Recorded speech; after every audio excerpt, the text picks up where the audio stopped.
Few names in history carry as much mystery, as much intrigue as Sherlock Holmes.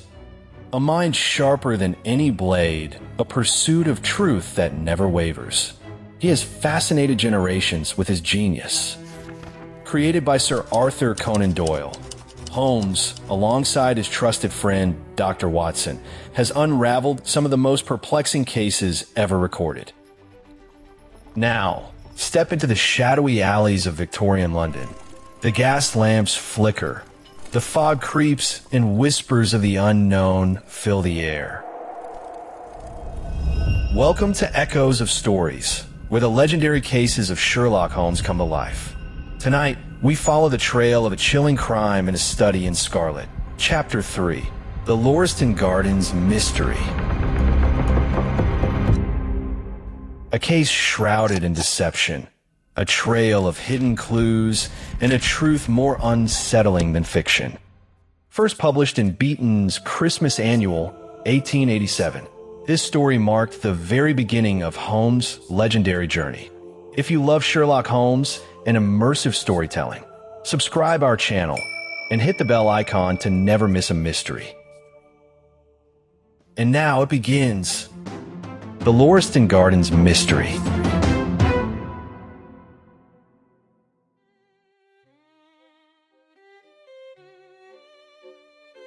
It was 1 o'clock when we left number 3, Lauriston Gardens. Holmes led me to the nearest telegraph office, where he quickly dispatched a long telegram. As soon as he was finished, he hailed a cab and instructed the driver to take us to the address given by Lestrade. There's nothing like first-hand evidence. To be honest, my mind is already made up about the case, but we may as well gather everything there is to learn. You amaze me, Holmes. Surely, you're not as certain as you claim to be about all the details you mentioned earlier? There's no room for mistake. The first thing I noticed when we arrived was that a cab had left 2 deep ruts near the curb. Now, we hadn't had rain for a week before last night, so those impressions must have been made overnight. There were hoof marks as well, one of which was sharply defined compared to the others, proof that one of the horse's shoes was new. Since the cab was there after the rain had begun and gone before morning, Gregson confirmed that. It must have arrived sometime during the night. Therefore, it brought those 2 men to the house. That sounds simple enough. But how could you determine the other man's height? A man's height, in most cases, can be estimated from the length of his stride. It's a simple calculation. I won't bore you with the math. I measured his stride both in the wet clay outside and in the dust inside.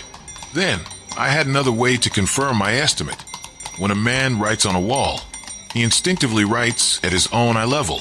That writing was just over 6 feet high. It was child's play. And his age?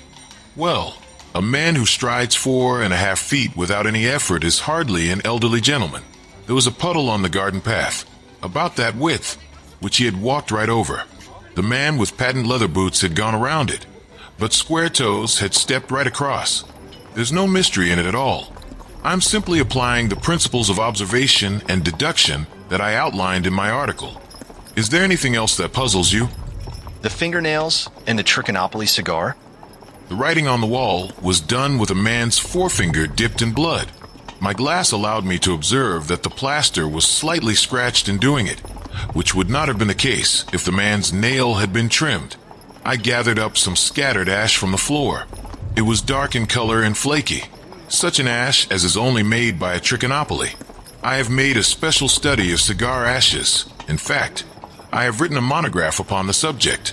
I flatter myself that I can distinguish at a glance the ash of any known brand, either of cigar or of tobacco. It is just in such details that the skilled detective differs from the Gregson and Lestrade type. And a forward face? Ah, that was a more daring shot, though I have no doubt that I was right. You must not ask me that at the present state of the affair. I rubbed my forehead, feeling overwhelmed. I remarked, "My head is spinning. The more one thinks of it, the more mysterious it grows. How came these 2 men, if there were 2 men, into an empty house? What has become of the cabman who drove them? How could one man compel another to take poison? Where did the blood come from? What was the object of the murderer? since robbery had no part in it. How came the woman's ring there? Above all, why should the second man write up the German word rake before decamping? I confess that I cannot see any possible way of reconciling all these facts. You sum up the difficulties of the situation succinctly and well. There's much that is still obscure, though I have quite made up my mind on the main facts. As to poor Lestrade's discovery, it was simply a blind intended to put the police upon a wrong track by suggesting socialism and secret societies. It was not done by a German. The A, if you noticed, was printed somewhat after the German fashion. Now, a real German invariably prints in the Latin character, so that we may safely say that this was not written by one, but by a clumsy imitator who overdid his part. It was simply a ruse to divert inquiry into a wrong channel. I'm not going to tell you much more of the case, Doctor. You know a conjurer gets no credit when once he has explained his trick, and if I show you too much of my method of working, you will come to the conclusion that I am a very ordinary individual after all. I shall never do that you have brought detection as near an exact science as it ever will be brought in this world. Holmes flushed up with pleasure at my words, and the earnest way in which I uttered them. I had already observed that he was as sensitive to flattery on the score of his art as any girl could be of her beauty. I'll tell you one other thing. Patent leathers and square toes came in the same cab, and they walked down the pathway together as friendly as possible, arm in arm, in all probability. When they got inside, they walked up and down the room. Or rather, Patent leathers stood still while square toes walked up and down. I could read all that in the dust, and I could read that as he walked he grew more and more excited. That is shown by the increased length of his strides. He was talking all the while, and working himself up, no doubt, into a fury. Then the tragedy occurred. I've told you all I know myself now, for the rest is mere surmise and conjecture. We have a good working basis, however, on which to start. We must hurry up, for I want to go to Halley's concert to hear Norman Neruda this afternoon. This conversation had occurred while our cab had been threading its way through a long succession of dingy streets and dreary byways. In the dingiest and dreariest of them, our driver suddenly came to a stand. "That's Audley Court, sir," he said, gesturing toward a narrow passage between two dull brick buildings. "I'll wait here until you return." Audley Court was far from an attractive neighborhood. The narrow passage led us into a grimy quadrangle paved with uneven flagstones and lined with dilapidated buildings. We picked our way through groups of ragged children and past lines of discolored laundry until we arrived at number 46. The door bore a small brass plate engraved with the name Rance. Upon inquiry, we learned that the constable was asleep, and we were shown into a cramped front parlor to await his arrival. After a few moments, John Rance entered, looking irritable at having been disturbed. "I already made my report at the office." Holmes took a half-sovereign from his pocket and toyed with it pensively. We thought we'd like to hear the details from you personally. Rance's eyes flickered to the gold coin. "I shall be most happy to tell you anything I can." The constable answered with his eyes upon the little golden disc. Excellent. Just recount everything exactly as it happened. Rance sat down on the horsehair sofa and knitted his brows as though determined not to omit anything in his narrative. "I'll tell from the beginning. My shift runs from 10 at night to 6 in the morning. At 11, there was a scuffle at the White Hart. But apart from that, it was a quiet night. At 1 o'clock, it started raining, and I met Harry Murcher. He's at the Holland Grove beat. We stood chatting at the corner of Henrietta Street. Around 2 o'clock, maybe a little after, I decided to check down Brixton Road. The place was lonely as ever. Not a soul in sight, though a cab or two passed me by. I was thinking to myself how nice a hot gin would be when I spotted a light flickering in the window of that house. Now, I knew both houses in Lauriston Gardens were empty. The landlord refused to fix the drains, even after the last tenant died of typhoid fever. Seeing a light there knocked me all in a heap. I knew something was wrong. When I got to the door, You stopped and walked back to the garden gate. Why did you do that? Rance gave a violent jump and stared at Sherlock Holmes with the utmost amazement upon his features. why, that's true, sir, though how you come to know it, heaven only knows. Ye see, when I got up to the door, it was so still and so lonesome that I thought I'd be none the worse for someone with me. I ain't afeard of anything on this side of the grave, but I thought that maybe it was him that died of the typhoid inspecting the drains what killed him.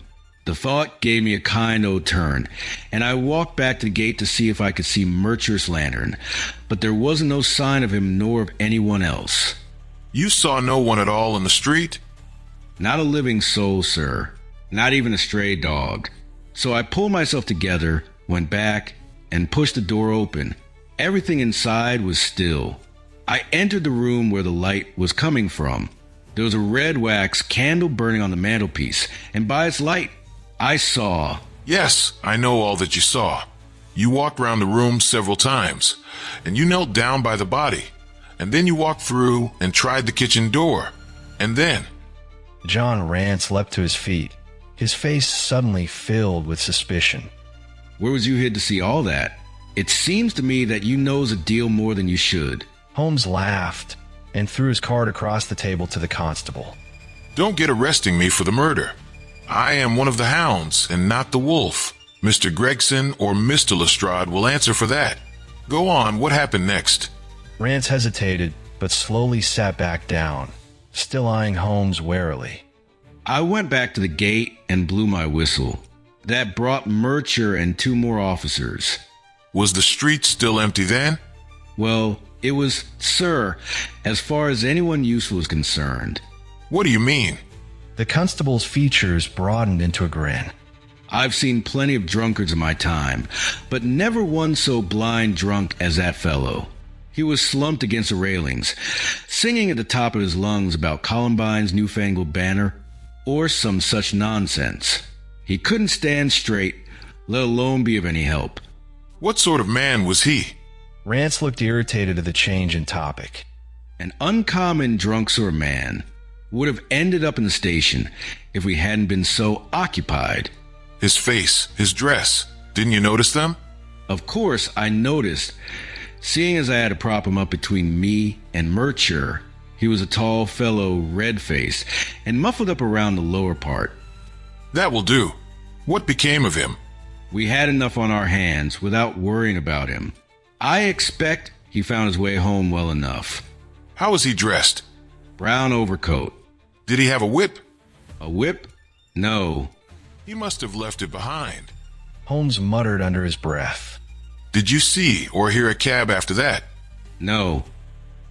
Holmes stood up and flipped the half-sovereign toward Rance. That's for your trouble. But I'm afraid, Rance, that you'll never rise high in the force. Your head should be for more than just wearing a helmet. If you had been more observant, you might have earned your sergeant's stripes last night. The man you held in your hands was the key to this mystery. He's the very person we are looking for. You're joking, sir. Not at all. But there's no use of arguing about it now. I tell you that it is so. Come along, Doctor. With that, we stepped back into the street, leaving behind a constable who looked both incredulous and deeply unsettled.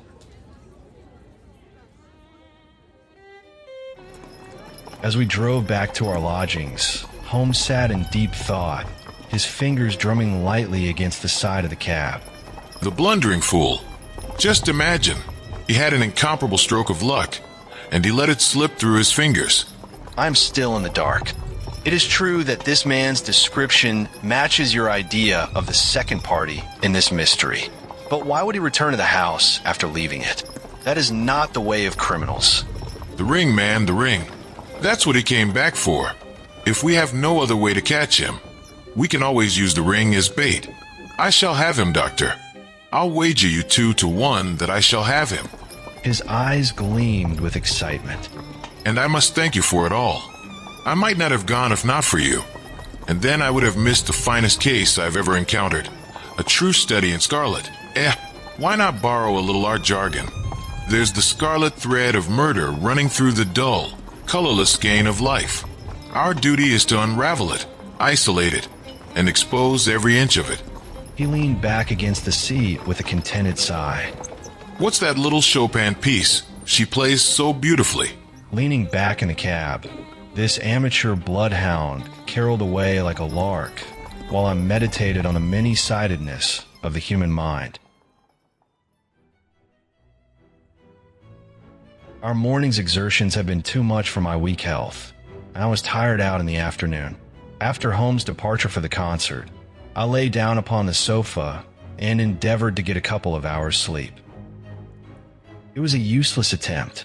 My mind had been too much excited by all that had occurred, and the strangest fancies and surmises crowded into it. Every time that I closed my eyes, I saw before me the distorted, baboon-like countenance of the murdered man. So sinister was the impression which that face had produced upon me that I found it difficult to feel anything but gratitude for him who had removed its owner from the world. If ever human features bespoke vice of the most malignant type, they were certainly those of Enoch J. Drebber of Cleveland. Still, I recognized that justice must be done, and that the depravity of the victim was no condonement in the eyes of the law. The more I thought of it, the more extraordinary did my companion's hypothesis that the man had been poisoned appear. I remembered how he had sniffed his lips, and had no doubt that he had detected something which had given rise to the idea. Then again, if not poison, what had caused the man's death, since there was neither wound nor marks of strangulation? But, on the other hand, whose blood was that which lay so thickly upon the floor? As long as all these questions were unsolved, I felt that sleep would be no easy matter, either for Holmes or myself. He was very late in returning, so late that I knew that the concert could not have detained him all the time. Dinner was on the table before he appeared. Holmes said, taking his seat, It was magnificent. Do you remember what Darwin says about music? He claims that the power of producing and depreciating it existed among the human race long before the power of speech was arrived at. Perhaps that is why we are so subtly influenced by it. There are vague memories in our souls of those misty centuries when the world was in its childhood. That's rather a broad idea. One's ideas must be as broad as nature if they are to interpret nature. What's the matter? You're not looking quite yourself. This Brixton Road affair has upset you. To tell the truth, it has.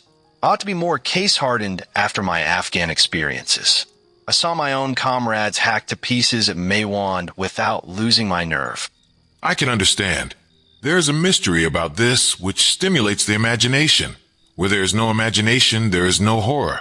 Have you seen the evening paper? Did I miss something?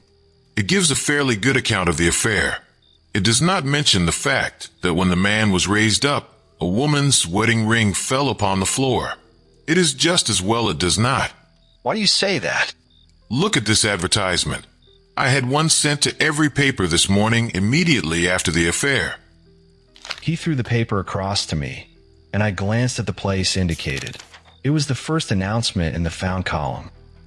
In Brixton Road, this morning, a plain gold wedding ring found in the roadway between the White Hart Tavern and Holland Grove. Apply Dr. Watson, 221B, Baker Street, between 8 and 9 this evening. Excuse my using your name. If I used my own, some of these dunderheads would recognize it and want a medal in the affair. That is all right. But supposing anyone applies, I have no ring. Oh yes, you have. Holmes handed me one. This will do very well. It is almost a facsimile. And who do you expect will answer this advertisement? Well, the man in the brown coat, our florid friend with the square toes. If he does not come himself, he will send an accomplice. Would he not consider it as too dangerous? Not at all. If my view of the case is correct, and I have every reason to believe that it is, this man would rather risk anything than lose the ring. According to my notion, he dropped it while stooping over Drebber's body and did not miss it at the time. After leaving the house, he discovered his loss and hurried back, but found the police already in possession, owing to his own folly in leaving the candle burning. He had to pretend to be drunk in order to allay the suspicions which might have been aroused by his appearance at the gate. Now put yourself in that man's place.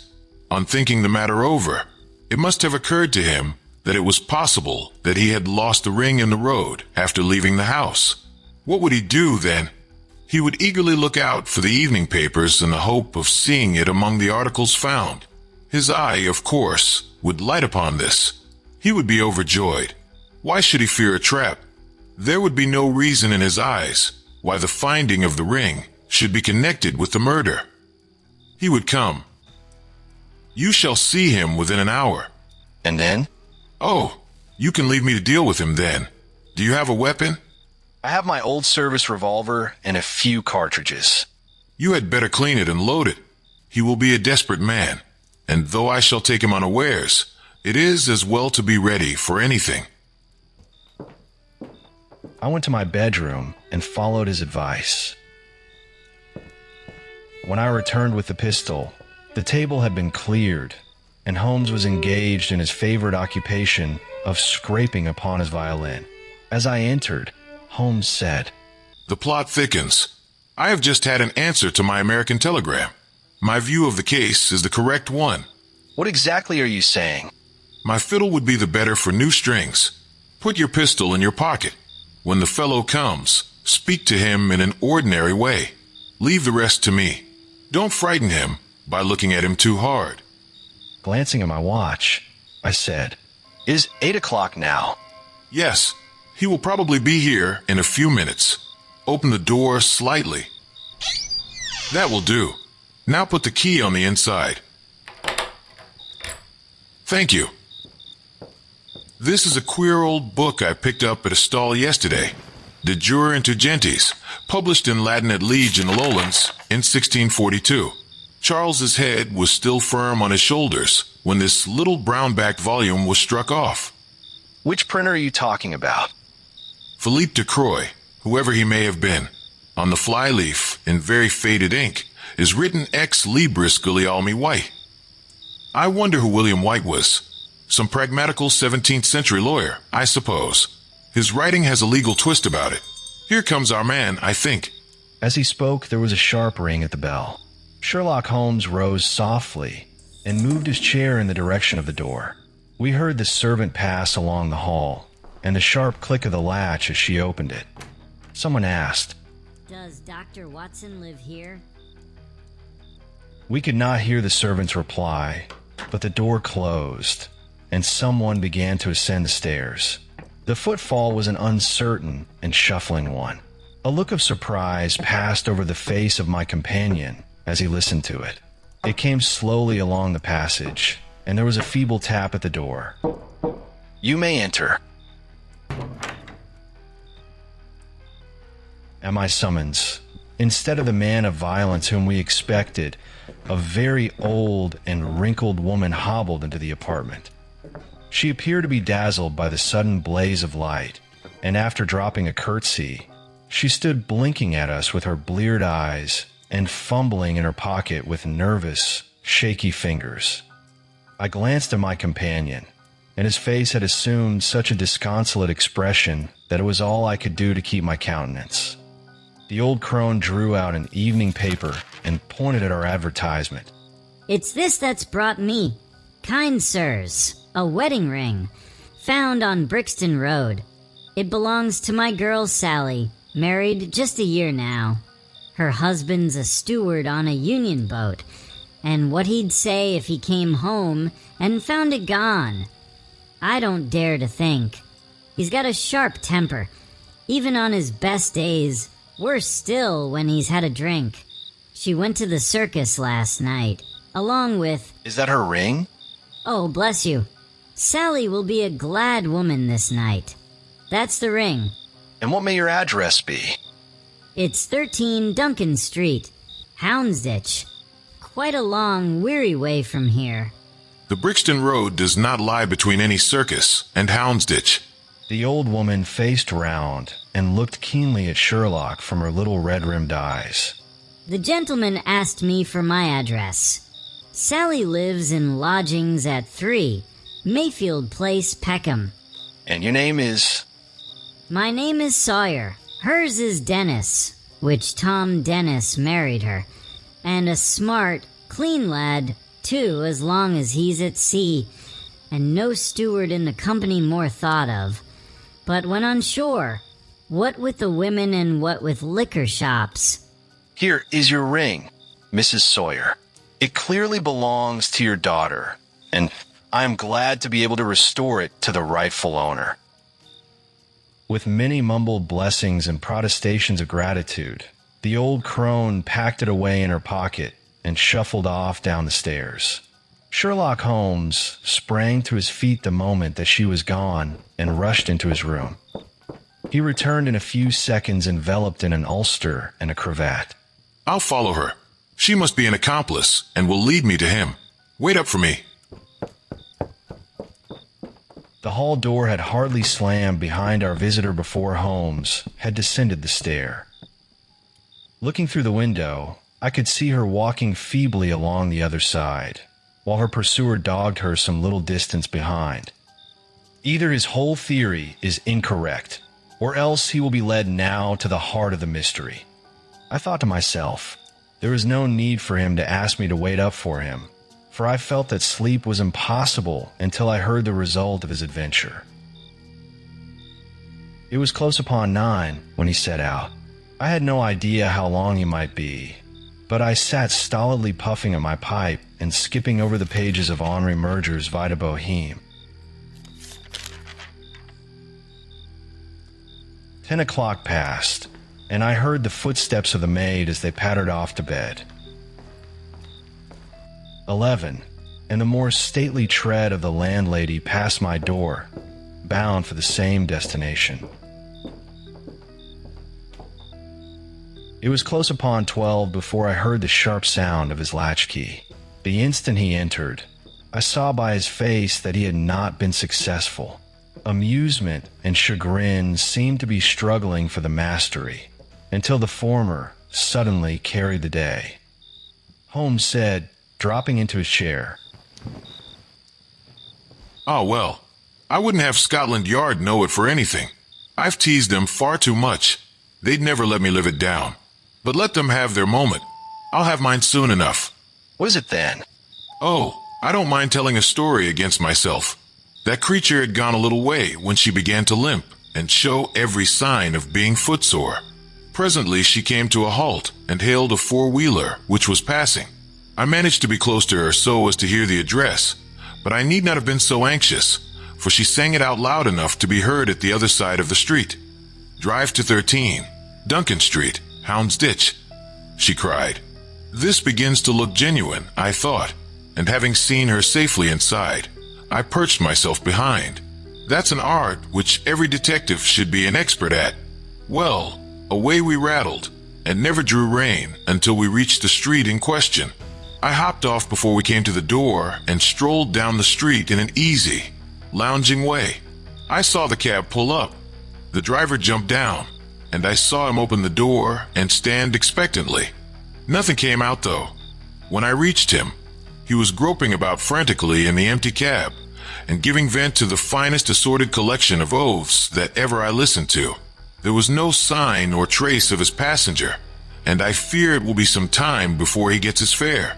On inquiring at number 13, we found that the house belonged to a respectable paper hanger named Keswick, and that no one of the name either of Sawyer or Dennis had ever been heard of there. You don't mean to say that that tottering, feeble old woman managed to get out of the cab while it was in motion, without either you or the driver seeing her? Old woman be damned. We were the old women to be so taken in.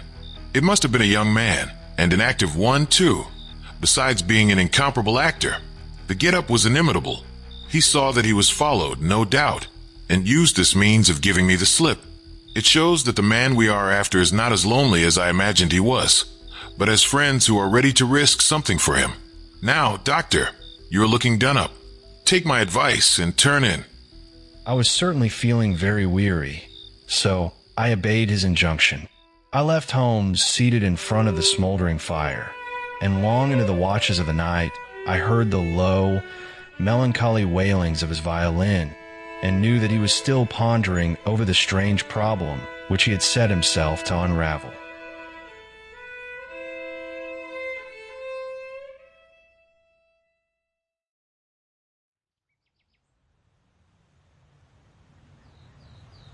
The papers the next day were full of what they called the Brixton mystery.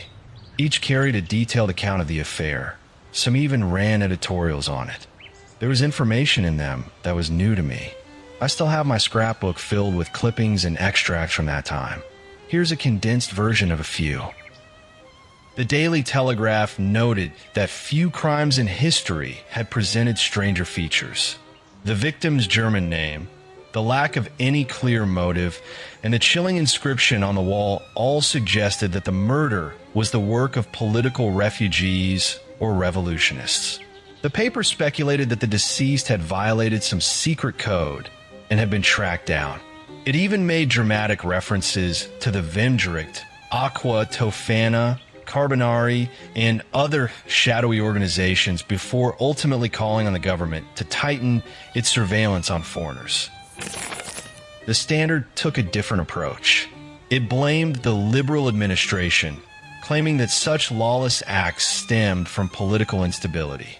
The victim was identified as an American gentleman, staying at Madame Charpentier's boarding house in Camberwell.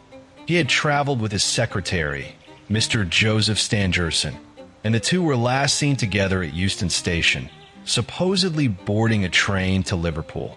Nothing more was known until Mr. Drebber's body was found, miles away, on Brixton Road. The whereabouts of Stangerson remained a mystery. However, with Lestrade and Gregson now on the case, the paper expressed confidence that these renowned Scotland Yard officers would soon uncover the truth. Meanwhile, the Daily News insisted that this was undoubtedly a political crime. It spoke of exiled men, hardened by persecution, living by a strict code of honor, one that, if broken, demanded death. The paper emphasized the urgent need to find Stangerson and investigate the habits of the deceased. It also praised Gregson, crediting his sharp instinct for identifying where Drebber had been staying. Sherlock Holmes and I read these notices over together at breakfast, and they appeared to afford him considerable amusement. I told you that, whatever happened, Lestrade and Gregson would be sure to score.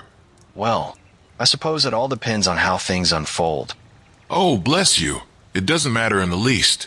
If the man is caught, it will be on account of their exertions. If he escapes, it will be in spite of their exertions. It's heads I win and tails you lose. Whatever they do, they will have followers. Un ça trouve toujours un plus ça qu'elle admire. What on earth is this? I cried, for at this moment there came the pattering of many steps in the hall and on the stairs, accompanied by audible expressions of disgust upon the part of our landlady. It's the Baker Street Division of the Detective Police Force. As he spoke, there rushed into the room half a dozen of the dirtiest and most ragged street Arabs that ever I clapped eyes on.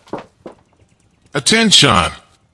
He cried in a sharp tone, and the 6 dirty little scoundrels stood in a line like so many disreputable statuettes.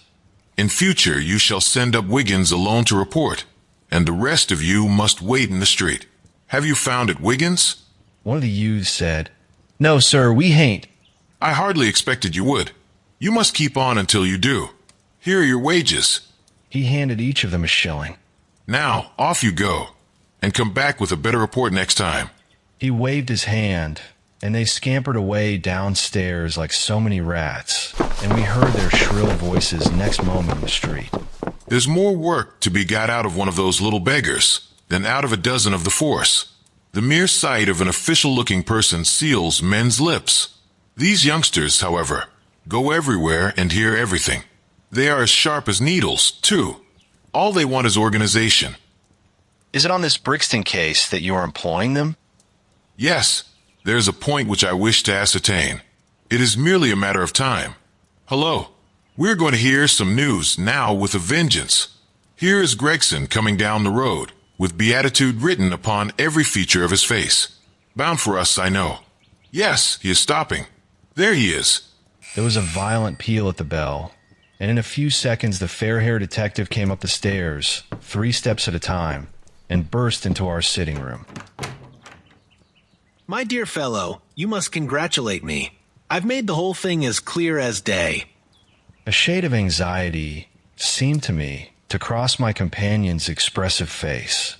Do you mean that you are on the right track? The right track? Why, sir, we've already got the man under lock and key. And his name is? Arthur Charpentier, sub-lieutenant in Her Majesty's Navy. Gregson declared proudly, rubbing his hands together and puffing out his chest. Sherlock Holmes gave a sigh of relief and relaxed into a smile. Take a seat and try one of these cigars. We're eager to hear how you pulled it off. Would you care for some whiskey and water? I don't mind if I do. The tremendous exertions of the last day or two have worn me out, not so much physically, you understand, but mentally. I'm sure you can appreciate that, Mr. Sherlock Holmes, as we are both men of intellect. You flatter me. Now, let's hear how you arrived at this most gratifying result. The detective seated himself in the armchair and puffed complacently at his cigar. Then suddenly he slapped his thigh in a paroxysm of amusement. The best part is that fool Lestrade, who fancies himself so clever, has completely gone down the wrong track. He's chasing after the secretary, Stangerson, who has about as much to do with this crime as a newborn baby. I've no doubt he's nabbed him by now. And how did you come across your clue? Well, I'll tell you all about it. Of course, Dr. Watson, this stays strictly between us. The first challenge we faced was uncovering this American's background. Some would have waited for their advertisements to be answered or for someone to step up with information, but that's not how Tobias Gregson operates. You remember the hat beside the dead man? Yes, by John Underwood and Sons, 129 Camberwell Road. Gregson looked quite crestfallen. I had no idea you took notice of that. Have you been there yourself? No. You should never overlook an opportunity, no matter how small it may seem. To a great mind, nothing is little. Well, I went to Underwood and asked if he had sold a hat of that size and description. He checked his records and found it right away. He had sent the hat to a Mr. Drebber who was staying at Charpentier's boarding establishment on Torquay Terrace. And that's how I got his address. Smart, very smart. I next called upon Madame Charpentier. She was pale and distressed. Her daughter was in the room as well, an uncommonly fine girl, but her eyes were red and her lips trembled as I spoke to her. That didn't escape my notice. I began to smell a rat.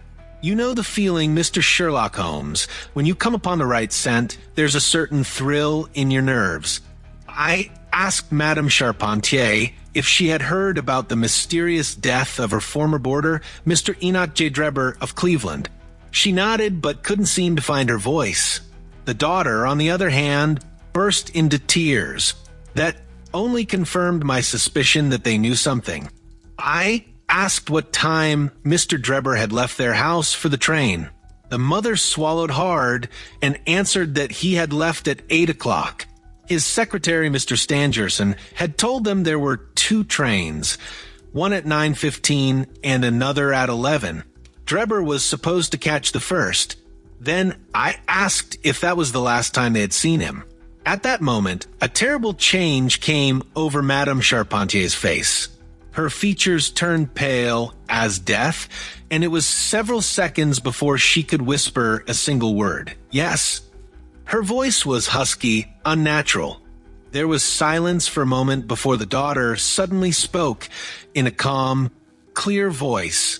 "No good can ever come of falsehood, Mother," she said. "Let us be honest with this gentleman. We did see Mr. Drebber again." Madame Charpentier gasped. "God forgive you. You have murdered your brother," she cried out and sank back into her chair. But the girl stood firm. "Arthur would rather that we tell the truth," she said. "I told them it was best to be completely honest now. Half confidences are worse than none." Besides, they had no way of knowing how much we already knew. At that, Madame Charpentier turned to me and said, "I will tell you everything, sir. But do not think my distress is because I fear my son had any hand in this terrible affair. He is utterly innocent. My only dread is that he may appear compromised in your eyes and the eyes of others. But surely that is impossible. His character, his profession, his past, none of that would allow such suspicion." I assured her that the best course of action was to be completely truthful. She took a deep breath and confessed, "Mr. Drebber had been with us for nearly 3 weeks. He and his secretary, Mr. Stangerson, had been traveling through Europe. I noticed a Copenhagen label on their trunks, so that must have been their last stop. Stangerson was quiet and reserved, but his employer, well, I am sorry to say, was quite the opposite. He was coarse in his habits and brutish in his ways. On the very night of his arrival, he was heavily drunk. In fact, after midday, he was rarely sober. His behavior toward the maids was uncomfortably familiar, and worst of all, he soon began acting the same way toward my daughter Alice. He spoke to her more than once in a manner she was too innocent to understand. One evening, he even seized her in his arms and embraced her, an outrage so severe that even his own secretary, Mr. Stangerson, reprimanded him for his unmanly conduct. I asked why she had tolerated such behavior. Surely she could have thrown them out?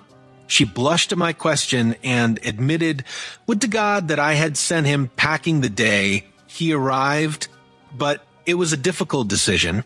They were paying £1 a day, each £14 a week, and this is the slow season. I am a widow, and my son's career in the Navy has cost me dearly. I hesitated to lose the income. I thought I was doing what was best, but after that last offense, I could tolerate no more. That was the real reason I asked him to leave. She sighed in relief, saying she had watched him go and believed the matter was over. Her son, Arthur, was on leave at the time, but she had told him nothing about what had happened, fearing his violent temper.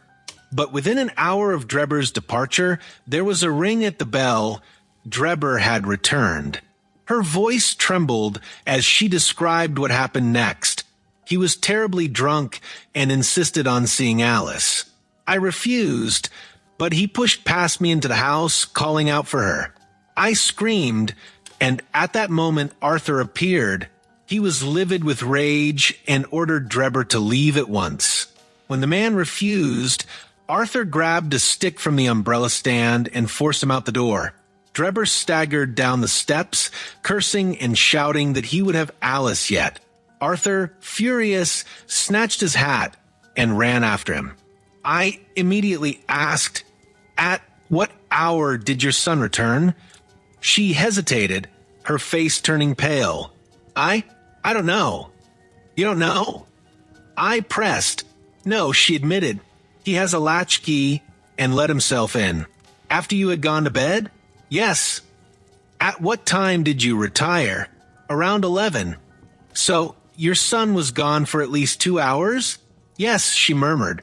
"Possibly 4 or 5? She hesitated, then nodded. "Yes." "And do you know what he was doing during that time?" Her lips trembled, and in a barely audible voice, she whispered, "I do not know. Holmes, that was all I needed to hear. I found out where Lieutenant Charpentier was staying, took 2 officers with me, and arrested him." Quite exciting. What happened next? When we arrested him, he still carried the heavy stick his mother described, the same stout oak cudgel he had when he followed Drebber. What is your theory, then? Well, my theory is that he followed Drebber as far as Brixton Road. There, another argument broke out, and in the heat of the moment, Charpentier struck him with the stick, perhaps a blow to the pit of the stomach that killed him instantly without leaving a mark. It was a wet night, the streets were deserted, so he dragged the body into the empty house. As for the candle, the blood, the writing on the wall, and the ring, those could all be deliberate distractions meant to mislead the police. Well done. Really, Gregson, you're coming along. We might make something of you yet. I flatter myself that I've handled this rather neatly. The young man volunteered a statement, claiming that after following Drebber for some time, Drebber noticed him and took a cab to get away. On his way home, he supposedly ran into an old shipmate and went for a long walk with him. But when asked where this shipmate lived, he couldn't provide a satisfactory answer. I think the whole case fits together remarkably well. What really amuses me is Lestrade. He's completely off track. I doubt he'll make much of it. Why, by Jove, here's the man himself. It was indeed Lestrade, who had come up the stairs while we were talking and now entered the room. But the usual confidence and briskness in his manner were gone. His face looked troubled, and his clothes were rumpled and untidy. It was clear he had come to consult Sherlock Holmes, yet upon seeing his colleague, he seemed uneasy, almost unsettled. He stood in the center of the room, nervously fumbling with his hat, unsure of what to do next. This is a most extraordinary case. Truly an incomprehensible affair. Well, Mr. Lestrade, you've come to that conclusion at last. I thought you would. Have you managed to find the secretary, Mr. Joseph Stangerson? The secretary, Mr. Joseph Stangerson, was murdered at Halliday's private hotel at around 6 o'clock this morning. The intelligence with which Lestrade greeted us was so momentous and so unexpected that we were all three fairly dumbfounded. Gregson sprang out of his chair and upset the remainder of his whiskey and water. I stared in silence at Sherlock Holmes, whose lips were compressed and his brows drawn down over his eyes. Stangerson, too. This plot just keeps getting thicker. It was already complicated enough, and now it feels like I've stepped into a war council. Are you sure about this information? I just came from his room. I was the first to find out what happened.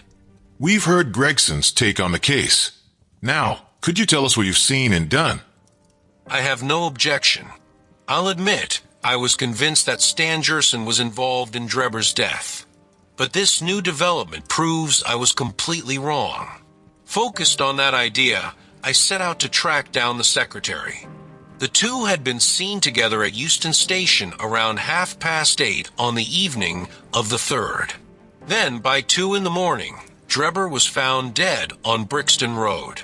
My question was, what had Stangerson been doing between 8:30 and the time of the crime? And where had he gone afterward? I sent a telegram to Liverpool with his description, instructing them to keep an eye on the American boats. Then I started checking every hotel and lodging house near Euston. My reasoning was simple. If Drebber and Stangerson had gotten separated, the logical move for Stangerson would be to stay somewhere close by for the night and then return to the station the next morning. They likely agreed on a meeting place beforehand. And that's exactly what happened. I spent all of last evening making inquiries, but got nowhere. This morning, I started early, and by 8 o'clock, I arrived at Halliday's private hotel on Little George Street. When I asked if a Mr. Stangerson was staying there, they immediately confirmed it. They said, "You must be the gentleman he's been expecting. He's been waiting for someone for 2 days. Where is he now?" I asked. "He's upstairs in bed." Asked to be called at 9, they replied. "I'll go up and see him right away," I said. It struck me that catching him off guard might rattle him enough to reveal something. The boots offered to show me the room. It was on the 2nd floor, down a small corridor. Just as he pointed out the door and turned to leave, I noticed something that made my stomach turn, even after 20 years on the force. A thin red ribbon of blood curled out from under the door, winding across the floor and pooling along the skirting on the other side. I shouted, bringing the boots rushing back. The poor fellow nearly fainted when he saw it. The door was locked from the inside, but we didn't waste time. We put our shoulders to it and broke it down. The window was open, and beside it, huddled on the floor in his nightclothes, lay a man's lifeless body. He'd been dead for some time. His limbs were stiff and cold. When we turned him over, the boots immediately recognized him as the gentleman who had checked in under the name Joseph Stangerson. The cause of death was clear, a deep stab wound to the left side, straight to the heart. And now comes the strangest part of it all. What do you think was above the murdered man? I felt a creeping of the flesh and a presentiment of coming horror, even before Sherlock Holmes answered. The word rake, written in letters of blood. That was it. We all fell silent for a moment. There was something so calculated, yet utterly baffling, about this unknown killer's actions that it made his crimes even more horrifying. My nerves, steady enough on the battlefield, tingled at the thought. The man was seen. A milk boy on his way to the dairy happened to walk down the lane behind the hotel. He noticed a ladder, one that usually lay on the ground, propped up against a second-floor window, which was wide open. As he passed, he glanced back and saw a man climbing down. He moved so calmly and openly that the boy assumed he was just a carpenter or a worker from the hotel. He didn't think much of it, aside from noting that it seemed a bit early for someone to be on the job. The boy recalls that the man was tall, had a reddish face, and wore a long, brownish coat. He must have remained in the room for some time after the murder, because we found blood-stained water in the basin. He had washed his hands there. And on the sheets, we discovered marks where he had deliberately wiped his knife. I glanced at Holmes on hearing the description of the murderer, which tallied so exactly with his own. There was, however, no trace of exultation or satisfaction upon his face. Did you find nothing in the room which could furnish a clue to the murderer? Nothing. Stangerson had Drebber's purse in his pocket, but apparently that was normal. He handled all the payments. There were over 80 pounds in it, untouched. Whatever the motive behind these extraordinary crimes, robbery isn't one of them. As for documents, there was nothing, no papers, no notes, except for a single telegram. It had been sent from Cleveland about a month ago, and it simply read, J.H. has arrived in Europe. There was no name signed to it. And there was nothing else. Nothing of any real significance. His novel, the one he'd been reading before falling asleep, was still on the bed, and his pipe rested on a chair beside him. There was a glass of water on the table, and on the windowsill, a small ointment box with a couple of pills inside. Sherlock Holmes sprang from his chair with an exclamation of delight. The final piece. My case is complete. The two detectives stared at him in amazement. I have now in my hands all the threads which have formed such a tangle. There are, of course, details to be filled in, but I am as certain of all the main facts, from the time that Drebber parted from Stangerson at the station, up to the discovery of the body of the latter, as if I had seen them with my own eyes. I will give you a proof of my knowledge. Could you lay your hand upon those pills? I have them. Lestrade said this as he pulled out a small white box. I took the pills along with the purse and the telegram, planning to secure them at the police station. Honestly, it was pure chance that I picked up these pills.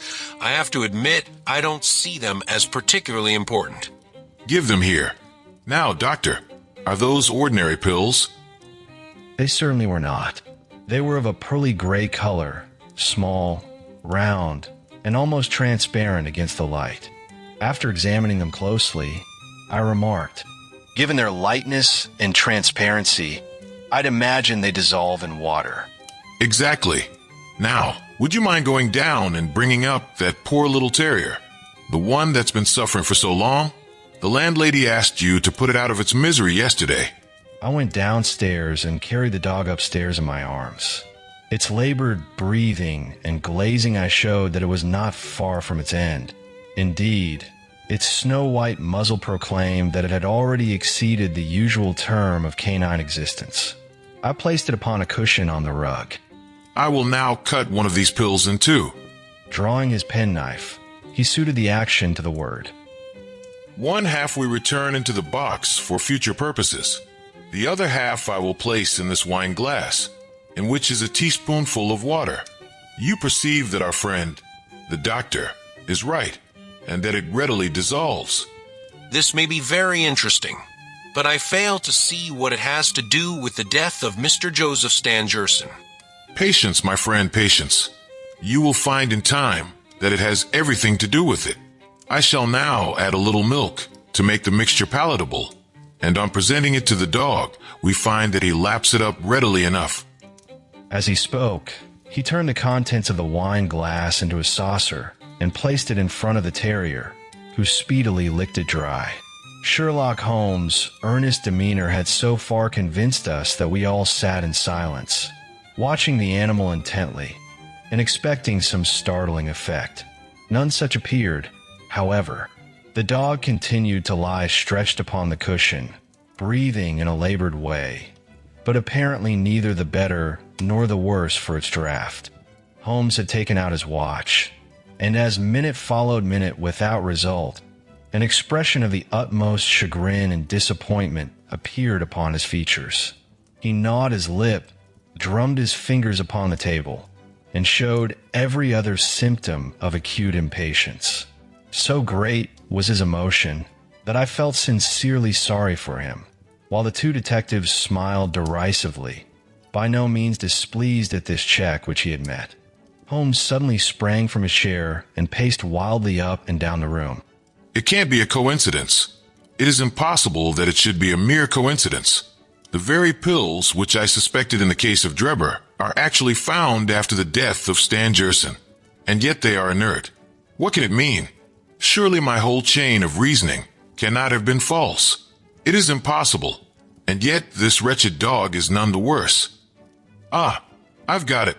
With a perfect shriek of delight, he rushed to the box, cut the other pill in two, dissolved it, added milk, and presented it to the terrier. The unfortunate creature's tongue seemed hardly to have been moistened in it before it gave a convulsive shiver in every limb and lay as rigid and lifeless as if it had been struck by lightning. Sherlock Holmes drew a long breath and wiped the perspiration from his forehead. I should have had more faith. By now, I ought to know that when a fact seems to contradict a long chain of deductions, there's always another explanation. One of those pills was deadly poison, the other completely harmless. I should have realized that before even laying eyes on the box. This last statement appeared to me to be so startling that I could hardly believe that he was in his sober senses. There was the dead dog, however, to prove that his conjecture had been correct. It seemed to me that the mists in my own mind were gradually clearing away, and I began to have a dim, vague perception of the truth. All this seems strange to you, because you failed at the beginning of the inquiry to grasp the importance of the single real clue which was presented to you. I had the good fortune to seize upon that, and everything which has occurred since then has served to confirm my original supposition, and indeed was the logical sequence of it. Hence, things which have perplexed you and made the case more obscure have served to enlighten me and to strengthen my conclusions. It is a mistake to confound strangeness with mystery. The most commonplace crime is often the most mysterious, because it presents no new or special features from which deductions may be drawn. This murder would have been infinitely more difficult to unravel had the body of the victim been simply found lying in the roadway without any of those outre and sensational accompaniments which have rendered it remarkable. These strange details, far from making the case more difficult, have really had the effect of making it less so. Mr. Gregson, who had listened to this address with considerable impatience, could contain himself no longer. Look here, Mr. Sherlock Holmes. We all admit you're a smart man with your own way of working. But right now, we need more than just theories and lectures. We need to catch the killer. I built my case and I was wrong. Young Charpentier had nothing to do with this second murder. Lestrade went after Stangerson, and he was wrong too. You've been dropping hints left and right, like you know more than the rest of us. Well, it's time to be straight with us. How much do you really know? Can you name the man who did it? I have to admit, Gregson has a point, sir. We've both taken our shots, and we've both come up short. You've mentioned more than once since I got here that you already have all the evidence you need. Surely, you're not going to keep it from us any longer.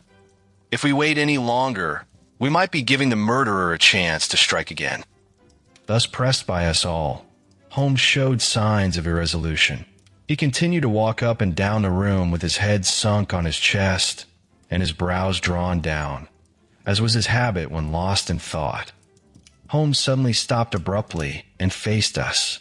There will be no more murders. You can put that consideration out of the question. You have asked me if I know the name of the assassin. I do. The mere knowing of his name is a small thing, however, compared with the power of laying our hands upon him. This I expect very shortly to do.